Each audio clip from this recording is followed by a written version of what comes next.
पश्चिम बंगाल में या विपक्षियों की बात करें तो वैसे तो इन्हें सारे आर्टिकल्स याद रहते हैं। वक्त संशोधन बिल आता है तो सारे आर्टिकल्स ये रिलीजन को लेकर गिना देते हैं, फंडामेंटल राइट्स गिना देते हैं। लेकिन जब हिंदुओं को अपनी शोभा यात्रा निकालनी होती है तो अपन को जाना पड़ता है कोर्ट, और फिर कोर्ट बोलता है कि हाँ आपके पास अधिकार है, आप शोभा यात्रा निकाल सकते हैं टर्म्स एंड कंडीशन के साथ।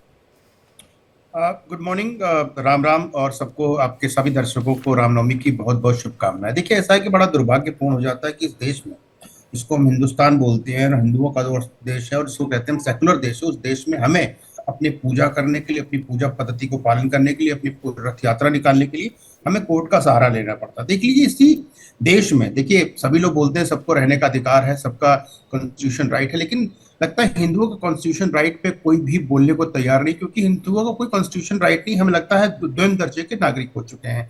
ये बताइए, हमें बड़ा दुखद चित्रण जो आप दिखा रहे हैं, मुझे दुख होता है इसको देख के कि संवेदनशील इलाका क्या होता है। इलाका क्या किसी उस ऐसे व्यक्ति का है, ऐसे प्रदेश का है, ऐसे देश का है जहां पे क्या हिंदू नहीं रह सकता या कोई दूसरा व्यक्ति नहीं रह सकता?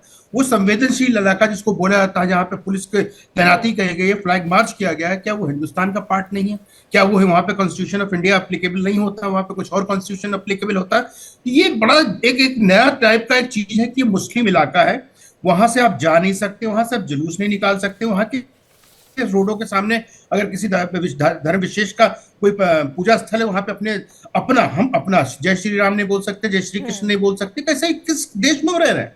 और किसी भी, जितने भी विपक्षी पार्टी जो सो कॉल्ड, मैं उनको सेकुलर तो नहीं बोलता, सबसे ज्यादा कम्युनल पार्टी जो वही है, जो विपक्षी पार्टी है, उनके मुंह से कोई एक आवाज नहीं निकलती। लगता है कि कोई फेविकॉल को घोल या दही मुंह में रख करके जमा करके सो गए।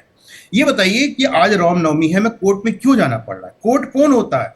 हमें अपना कॉन्स्टिट्यूशन ने एक राइट दिया है कि हम अपने धर्म का पालन कर सकते हैं, और पुलिस के ऑब्वियसली जब जुलूस निकलती है, एक तरीका है, एक प्रोटोकॉल है, इसको फॉलो करना पड़ता है, लेकिन उसमें अप्रूवल क्यों नहीं मिलता है? क्यों ऐसा लगता है कि अगर हम धार्मिक यात्रा निकाल रहे हैं, इसको रामनवमी का जुलूस कहते हैं, उसमें पत्थरबाजी हो जाती है? पत्थरबाजी करने वाले लोग कौन है ये बता दीजिए। पूरे देश में, तो बार बार चैलेंज करता हूँ सभी किसी भी डिबेट में बैठता हूँ कि पूरे देश में कहीं एक बता दीजिए जहां पे हिंदू, जिसका नाम, मैं अपना नाम भी ले रहा हूँ, संजय राणा हो या किसी विजय कुमार हो, सुनील कुमार हो, कोई कुमार हो, एक भी पत्थर किसी के ऊपर फेंका हो, एक बार भी किसी ने किसी आगजनी की हो, एक बार भी किसी ने गुंडागर्दी की हो? नहीं कर सकता है। हमेशा इनके तरफ से ही क्यों आता है? ये बड़ा ही दुखद है। और इस तरह की तुष्टीकरण की राजनीति जो कर रही जो पार्टियां, उनसे मुझे बार बार उनसे पूछता हूं, क्या ये सेकुलरिज्म है? और ये सेकुलरिज्म है तो कौन सा सेकुलरिज्म है जो देश में आप चलाना चाहते हैं, यहाँ पे एक पक्ष एक वोट? देखिए, 27% वोटर हैं, मुस्लिम वोटर हैं बंगाल की, अगर हम चर्चा करें तो तकरीबन 71% हमारे हिंदू भाई बहन है वहां पे। 27% के डर में 71% लोग दुबके हुए हैं। और ये दुबके क्यों हैं? क्योंकि बटे हुए हैं।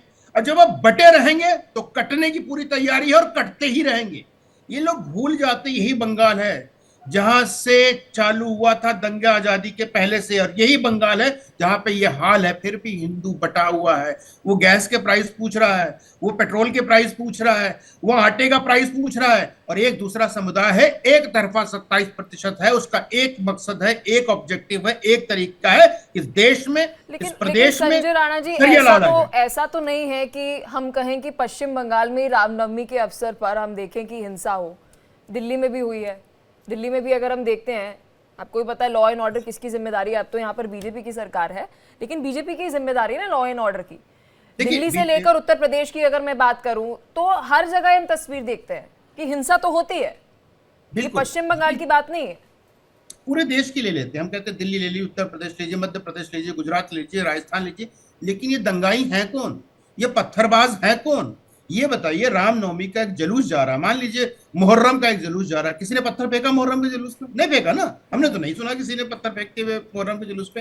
तो रामनवमी के जुलूस में पत्थर फेंकना या उस पे उन्माद फैलाना या दंगे करना, ये किसका काम है? ये किसी एक व्यक्ति समूह का काम है ना, जो कहीं ना कहीं समझता है कि ये जो लोग हैं ये गलत काम कर रहे हैं, उनको बर्दाश्त नहीं होता। देखिए, यहाँ पे बार बार बोला जाता है सारे नेताओं द्वारा कि ये सेकुलर देश है, यहाँ पे सबको रहने का अधिकार है, यहाँ पे हम अपनी पद्धति को पालन कर सकते हैं। लेकिन पूरे देश में देख लीजिए, आज रामनवमी है, आप बंगाल को मैं भूल जाता हूँ अभी एक मिनट के लिए, हर जगह से कुछ ना कुछ घटनाएं हो सकता है उत्तर प्रदेश में ना हो, क्योंकि यहाँ पे बाबा का डंडा बहुत तेज से चलता है, इसलिए हो सकता है उपद्रव ना कर पाए, लेकिन बाकी जगह में देखिएगा कहीं ना कहीं छुटपुट घटनाएं होती है। और छुटपुट घटनाएं कहां से होती हैं? मेरे मोहल्ले से जा रहे थे तो मुझे आपका जुलूस का गाना अच्छा नहीं लगा, आपका जय श्री राम मुझे अच्छा नहीं लगा, मेरे कानों में बहुत बुरा लग रहा था, तो हमने आप पे पत्थर फेंक दिया। अरे कौन सी भावना भाई? तुम 5 बार सुबह उठ करके चिल्लाते हो, हम लोग तो कभी ऑब्जेक्शन नहीं किए, जबकि वो हमारे धर्म क्या हमारे विचारधाराओं के खिलाफ है। लेकिन ठीक है, आपकी पद्धति, आप अपना पालन करिए। भाई गुरुद्वारा में सिख जाते हैं, अपने पूजा पाठ का पालन करते हैं, क्रिश्चियन चर्च है, संडे है, चर्च जाते हैं, उसमें पूजा पाठ का पालन, किसी को किसी से ऑब्जेक्शन नहीं है।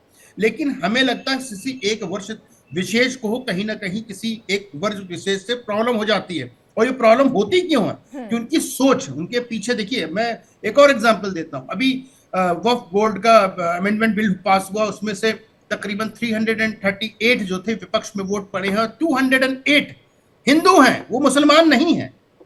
वो तकरीबन 208 लोग जो हैं वो मुसलमान नहीं, हिंदू हैं। तो जिस इस तरह की भावना, देखिए हम कहते हैं कोई भी हो, हिंदू मुस्लिम सिख ईसाई, जिस किसी धर्म को मानने वाला हो उसके साथ न्याय होना चाहिए, उसको अपना काम करने की आजादी होनी चाहिए। हाँ, ये नहीं कि रोड पे बैठ के आप पूजा अर्चना कर रहे हैं। हम अपनी रोड पे बैठ के पूजा अर्चना नहीं करते कभी भी, और उसके हम सख्त खिलाफ हो, चाहे हिंदू या मुस्लिम हो। आप पूजा अर्चना करने को रोड पे चाहते हो, दूसरों की धार्मिक यात्राओं को निकलने देना चाहते हो, दूसरों की धार्मिक भावनाओं को हाथ पहुंचाते हो, अगर संजय दुर्गा पूजा का राणा विसर्जन जी, हो रहा हो पिछले 10 तो उसमें सालों में कूद जाना अंतर पड़ता क्या है। रहा? अंतर क्या आया? मतलब फिर तो अभी भी वो हिंदुओं पर लागू है ना, कि कायदे में रहें तभी फायदे में रहेंगे। देखिए, ये जो शब्द आपने बोला, कायदे में रहेंगे फायदे में रहेंगे, ये मनोदशा थी, पहले से चली आ रही है। आजादी के बाद, आजादी के पहले भी थी, आजादी के बाद भी है। अभी नो डाउट पिछले 5 साल 10 साल के अंदर में लोगों के अंदर एक बदलाव आया है, वो बदलाव बहुत जरूरी है। लेकिन फिर भी मैं बार बार बोलता हूं, मैं सिर्फ 71% लेके चल रहा हूं, क्योंकि बंगाल में थोड़ी चर्चा हो रही है कि वो 71% सो रहे हैं क्या। अगर अपने मुंह से अगर उनको लगता है कि उनके साथ अन्याय हो रहा है, तो वो अपनी बातों को उठाते क्यों नहीं है, अपनी बातों को रखते क्यों नहीं है, ऐसे पार्टी के साथ क्यों खड़े हो जाते हैं जो उनके भाई बहन, उनकी माताओं की, अपनी धार्मिक चीजों की उन्माद फैलाता है, उनको रोकता है, उनको मारता है, उनको काटता है, उनके साथ क्यों चले जाते हैं? क्यों वो ममता बनर्जी को वोट देने चले जाते हैं? सोचिए, 27% एक तरफ है, चाहे वो देश का कोई भी वर्ग हो, 20% 19%, जहां पे जो परसेंटेज है एक तरफ वोट कर रहा है, और तुम बटे हुए हो, सिलेंडर प्राइस में बटे हुए हो, पेट्रोल प्राइस में बटे हुए। भैया तुम्हें नहीं लग रहा है कि तुम्हारी जो धार्मिक भावना, हम तो मानते हो, तुम भगवान राम को नहीं मानते हो, भगवान हनुमान जी को मानते हो, राधा कृष्ण को मानते होगे, है तो भगवान। तुम उनकी यात्रा निकालो, तुम्हें पत्थर मारने पड़ेंगे।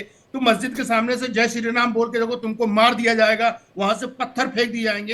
ये कहीं ना कहीं दुर्भाग्यपूर्ण है। हम तो कहते हैं कि उनकी अगर इस तरह से कोई भी आदमी पकड़ा जाता है, इस तरह से इस आचरण करते हुए लिप्त पाया जाता है, हम कहते हैं उसकी नागरिकता खत्म कर देनी चाहिए, नंबर 1। नंबर 2, सरकारी जो योजना है उसमें उसको हटा देना चाहिए। बहुत सारे तरीके हैं।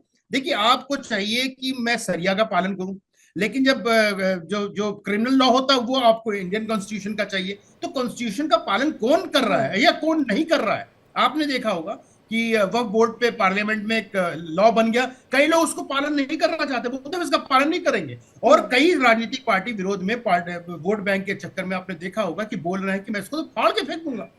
फाड़ के फेंक देना यानी भारत के कानून को, बाबा साहब अम्बेडकर के कानून को, बनाया गया कानून को, कॉन्स्टिट्यूशन को आप फाड़ के फेंक दोगे सिर्फ वोट बैंक के लिए। तो कितना दुर्भाग्यपूर्ण है, इस देश में कॉन्स्टिट्यूशन सिर्फ लोग लहराते हैं, हाथ में लेते हैं, हमें लगता है कुछ दिन में एक तरह से फैशन की तरह हो जाएगी, हमने कॉन्स्टिट्यूशन लिया है।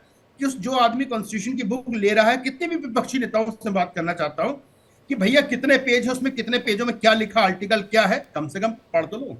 वो आर्टिकल अगर किसी और के लिए अप्लीकेबल है तो हमारे लिए क्यों अप्लीकेबल नहीं है? हिंदू भाई बहनों के लिए अप्लीकेबल क्यों नहीं है, और हिंदू लोगों के लिए अप्लीकेबल क्यों नहीं है? हमें हाई कोर्ट क्यों जाना पड़ रहा है, और कोर्ट क्यों डिसाइड कर रहा है? सोचिए। बिल्कुल बिल्कुल। संजय राणा जी, हमारे साथ एक और मेहमान रोमिता दत्ता जी जुड़ चुकी है, पॉलिटिकल एक्सपर्ट है। रोमिता जी, क्या कहना चाहेगी? क्योंकि अभी आप जुड़ी हैं, आपको इससे पहले चर्चा बता दें कि हम चर्चा कर रहे थे कि देखिए, मुस्लिमों के पास अपना राइट टू रिलीजन है, तो हिंदुओं के पास भी है। अब भैया, हमें तो शोभा यात्रा नहीं निकालने दी जाती, हमें कोर्ट जाना पड़ता है, वहां से परमिशन लेनी पड़ती है, फिर वहां पर भी हमारे ऊपर टर्म्स एंड कंडीशन लगा दी जाती है कि भाई आप डीजे नहीं बजा सकते, आप ये नारा नहीं लगा सकते जी, आप ये गाना नहीं गा सकते जी। क्यों? देखिए, हमारा ये तो स्टेट का, हमारा जो मुख्यमंत्री है वो सभी के लाइक वो एक सेक्युलर फेस उसका है, यही सभी जानते हैं। पर वो जो ये सेक्युलर फेस होने के नाते भी वो जो ये सब पब्लिक जो स्टेटमेंट करता है ना, उसमें सभी का ये एक क्वेश्चन मार्क आ जाता है, क्या वो सच में सेक्युलर फेस है या नहीं। क्योंकि देखिए, ये जो अब रामनवमी के पहले दो तीन दिन पहले उन्होंने बताया, एक स्टेटमेंट दिया था, देखिए आप लोग सब शांत रहेगा, आप लोग कोई प्रोवोकेशन में नहीं आएगा, क्योंकि दंगा हो जाएगा, दंगा होने का कोई एफर्ट हो रहा है, दंगा हो सकता है। ये जो बात किया है ना, तो ये दंगा हो जाएगा, दंगा होने का ये कुछ प्रोबेबिलिटी है, और ये आप लोग प्रोवोकेशन में नहीं आए, इसके मतलब क्या है? कोई एक पर्टिकुलर कम्युनिटी को वो बोल रहे हैं आप कोई प्रोवोकेशन में ना आए, यानी कि दूसरा कम्युनिटी क्या कोई प्रोवोकेशन में डालेगा? दूसरा कोई कम्युनिटी जिसके बारे में उसका उद्देश्य में वो बोल रहा है, उसको कम्युनिटी के क्या दंगा करने का उसका कोई इरादा है? ये जो डिस्टिंक्शन वो सेक्युलर फेस उसका बोल रहा है, पर ये जो डिस्टिंक्शन वो कर रहे हैं ना, यही सबके मन में ये क्वेश्चन आ जाता है, क्या वो सच में वो क्या कम्युनिटी कोई पर्टिकुलर कम्युनिटी का वो सेफगार्ड कर रहा है, या पर्टिकुलर कम्युनिटी के लिए वो ये सब बातें कर रहे हैं? आपको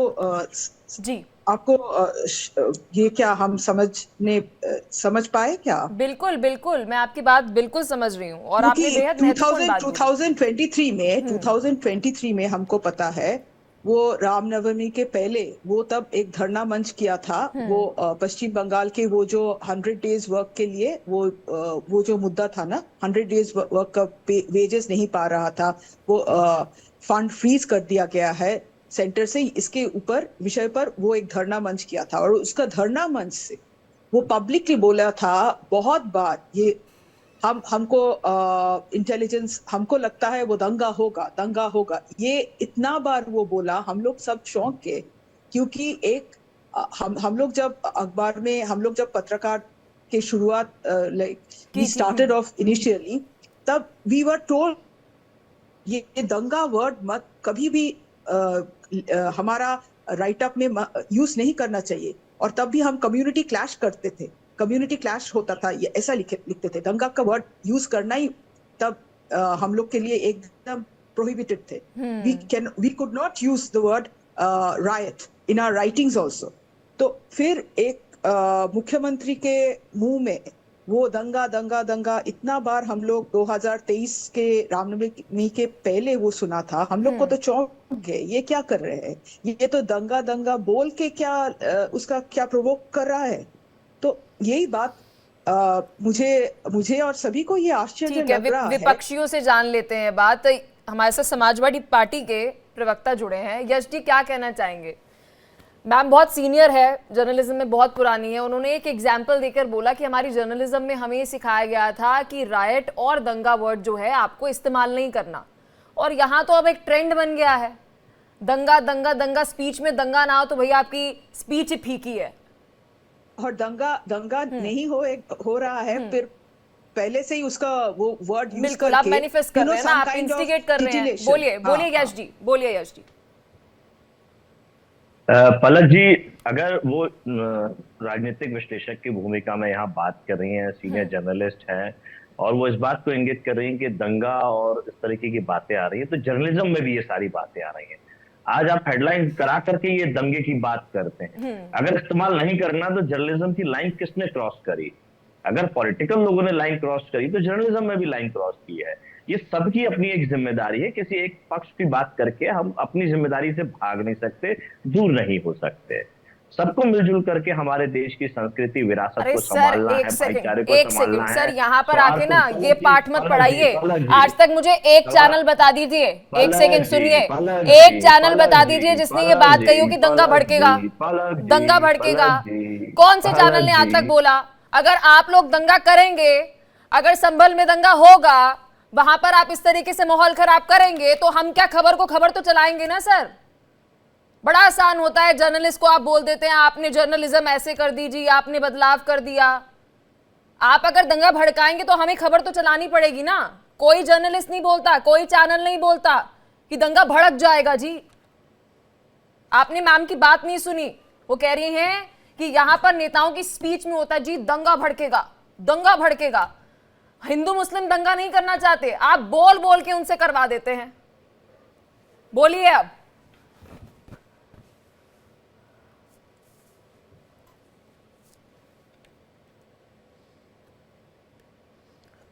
यस जी, आवाज पहुंच रही है? मुझे बिल्कुल आवाज पहुंच रही है, लेकिन मुझे हाँ। ऐसा लग रहा है आपने मुझे बोलने के लिए नहीं नहीं अपनी बात सर, सुनाने के लिए आप बुलाया। मेरी फील्ड और नहीं, आप मेरे अपनी फेलो बात सुना जर्नलिस्ट लीजिए, के मैं लिए सीधे ये सब शांत हो बातें गया। बोलेंगे, मैं नहीं सुनूंगी। अब बोलिए। आप बिल्कुल मत सुनिए, आप हाँ बिल्कुल मत बोलिए सुनिए। सर, बोलिए। आपने आप सुनिए, गलत बातें नहीं सर, आप जर्नलिस्ट के लिए आपको गलत जी, नैरेटिव मत फैलाइए। फिर आप सुनाने नहीं लगी सर, मुझे, दिस इज फिर नॉट आप राइट। सुनाने लगे, बोलिए आप फिर मुझे सुनाने लगी। बोलिए बोलिए सर, आपने मुझे बोलने के लिए बुलाया, बोलिए तो मुझे सर, बोलने बोलिए दीजिए। बोलिए। क्यों बोलते हैं नहीं, नेता आप- दंगा भड़केगा? हाँ। आपको मैं जर्नलिज्म ना सिखाऊं, लेकिन बोलिए सर। आपने सीधे कह दिया कि हमने दंगे कराए, आप न्यायाधीश बन जाइए। आपने कह दिया आप लोग ऐसा क्यों करते हैं, आपने ऐसा क्यों किया, संभल में क्यों हुआ, आप न्यायाधीश बन गई, फैसला सुना दिया आपने। सर दर्शकों मैंने को बोला, फैसला सुना रही एक हैं आप। सेकंड, मैंने बोला दर्शकों को संभल में फैसला अगर सुना रही वहां हैं पर आप। इस तरीके का फिर आप माहौल हुआ बोलने तो हम लगी। तो खबर फिर चलाएंगे। आप बोलने लगी। नहीं, फिर आई आप मे बोलने करेक्ट लगी। यू, अगर संभल में वो खबर होगी तो Why हम you are चलाएंगे। correcting and interrupting मैंने with ये me? बात बोली आपको, मैंने वर्डिक्ट नहीं Why? दिया, मैंने आपकी पूरा पार्टी का मौका नाम नहीं दीजिए लिया। ना। डोंट अरे मैनिपुलेट, भाई। Don't manipulate. You are manipulating नहीं the नहीं नहीं debate. नहीं, you are manipulating my manipulating the words. debate. आप मेरे सामने सर ये जो बोल रहे Mind हैं ना, your मैं words. बोल रही हूँ कि खबर हम Mind your चलाएंगे, words. सब Mind चैनल your चलाएंगे words. सर, सब चैनल चलाएंगे, लेकिन हम कभी भी ये नहीं कहते कि दंगा भड़क जाएगा।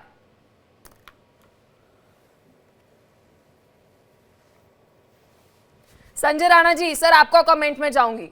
समाजवादी पार्टी वाले तो कभी गलत ही नहीं होते, कभी गलत नहीं होते ये। दीजिए आप मेरी हाँ ठीक है, फोटो लगा संजय राणा जी दीजिए। बोलिए सर। संजय राणा जी भारतीय जनता पार्टी के बोलिए। नेता, पिछली डिबेट में नेता के ठीक रूप है, में आप आए थे, आप राजनीतिक टैग नहीं स्टेटस देंगे बना सर। लीजिए। बोलिए संजय आप राणा अपने जी। एजेंडे पे- संजय राणा जी आप बोलिए। अलग ही अपने चलिए एजेंडे पे- चलिए ठीक है। देखिए पलक, एक अच्छी बात थी, आपने सुना होगा कि पहले जमाने में हम छोटे थे तो मुर्गा सवेरे भाग देता था, 4 बजे कुकड़ू को करता था, और मुर्गा के ऊपर जो लाल रंग का वो रहते थे मुर्गे के ऊपर होता। आजकल मुर्गे हैं वो टीवी पे भाग देते हैं और किसी समय भाग देते हैं, उस पर नहीं आते हैं आपके मुद्दे पे। देखिए ऐसा है कि जितने भी सेकुलर लोग हैं, जो सो कॉल्ड सेकुलर हैं, वो सबसे बड़े कम्युनल है आज के देश में।